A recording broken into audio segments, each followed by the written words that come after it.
Ayan, so welcome back dito sa De Enrica YouTube channel, no?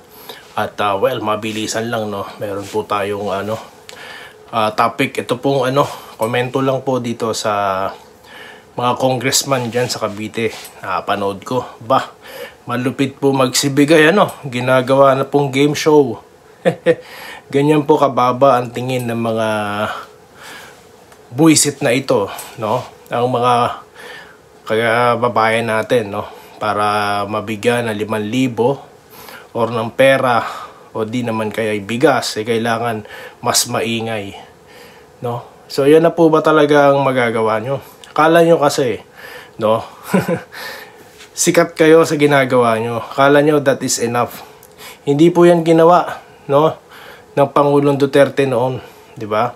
Dahil action po talaga ang pamahalaan eh. Pero itong pamahalaan ni Marcos ay ganyan, puro ayuda. So akala nyo hindi kayo makakalimutan dahil sa mga ayuda. Diyan kayo nagkakamali. Serbisyo po ang hinahanap ng taong bayan, At balik tayo rito ulit sa mga congressman na ito, no? Sa bunganga na po niya nang galing, kung sino man niya nagpapakilala kay Tambaluslos, boss daw nila. So nakalimutan niya yung pinapamudmud nila, pera ng bayan yan, no? Maaring pera din ng binibigyan nila. So yan po talaga ang hirap, Sa mga tao pong nakakatanggap ng pera, okay lang pong tanggapin nyo yan. Pera po natin yan, kaban po natin yan, no? Hindi nila pera yan. Pera nyo? Sino maloloko nyo? Kaya nga, di ba, ang daming mga tawag dito, mga pondo. Nasa na yung mga bigger projects natin. Baka dyan yun na lahat binitbit, no? Lalo na mag-e-election.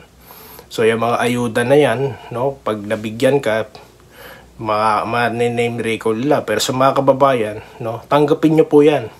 Pero ang iboto nyo po yung nararapat na mga tao, no? Dahil hindi po dapat ganyan mamigay, no? May mga paraan po, no? Para ang pera natin hindi lang basta pinamumudmod. At hindi po kayo para gawing mga contestant, no, sa isang game show. So, ang tawag pa daw sa kanya, Mr. Rice. Tigas ng mukha mo, Teng.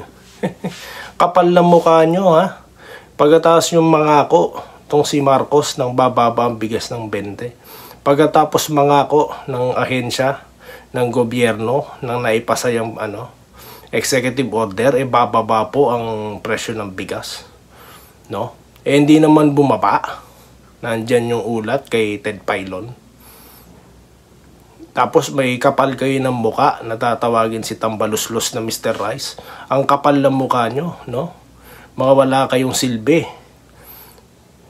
Wala Hindi po kasi na ipinangako ng administrasyon na yan nung sila'y nangangampanya, no? Dahil wala naman pong ganyan. Bumalik na po tayo sa traditional politics, no?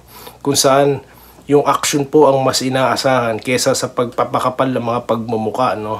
Na i-claim na ang binibigay nila sa kanila. So yan na po yung mga traditional politics, no? Kaya nga di tayo nagtataka. Katulad ni Senator Amy, babangka ang iba sa dalawang ilog. Kunyari independent, pero ang totoo, no? Sa aming pagkakaalam, no? Sa aming pag-obserbasyon, para dumistansya dito sa administrasyon dahil ramdam nila, no, na hindi maayos. Hindi katulad noon, they very proud, no? Kasi nga, isa pa si BP Inday sa nag-i-endorse sa kanila. Ngayon hindi na nararamdaman na nila. Dahil nga hindi po natutugunan ng gobyerno ito ang talagang problema natin. And at the same time, flood control. Nakikita po kung paano nagsisinungaling ang Pangulo sa bayan, no? Mismo sinabi niya po yan sa State of the Nation Address. Sablay, palpak, ang bilyong-bilyong flood control, 5,000 daw yan. Nasaan?